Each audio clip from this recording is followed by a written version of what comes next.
We couldn't share anything about Jack because we didn't know his emotional state.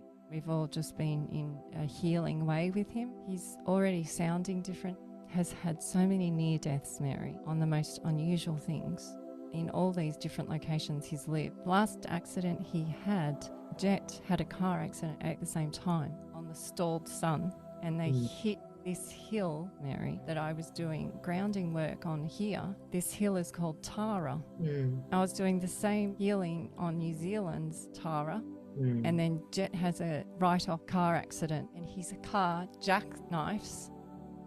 And then Jack comes home Valentine's Day and tells us he was at a quarry with his friends and jumped off and fell in the water and hit his head and woke up 3 days later unconscious. And he's never seen those people that he went to the quarry with. Okay. Another near death in Western Australia and then he had another, the Whitsundays where he's walking the dog.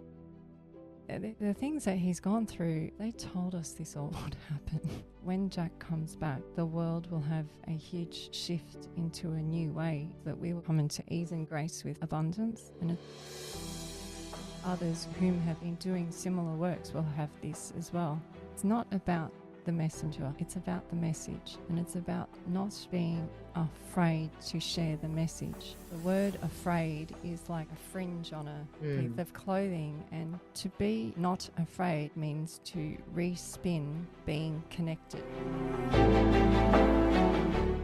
We haven't been in the public eye like you, Mary. For you to do all this, you haven't been afraid. I made a conscious decision when I got involved in all of this, that I've come to this planet to speak the truth. Otherwise, I might as well not exist, because if you're going to live in a cell of your own making, because you're afraid of everything that may or may not happen, there's no life, you're not living. There's no point to life if you can't be yourself out and be who you are. And it was a conscious decision, no matter what anybody thought, because it was my truth, and I'll live as long as I'm meant to live. In a way, it sounds fatalistic, but what I'm really saying is I trust that I'm here for as long as my soul chooses for me to be here.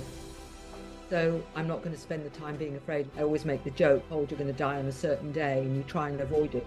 By staying in bed, the ceiling will fall on you. So, get over it and live your life in the best way that you can. I can.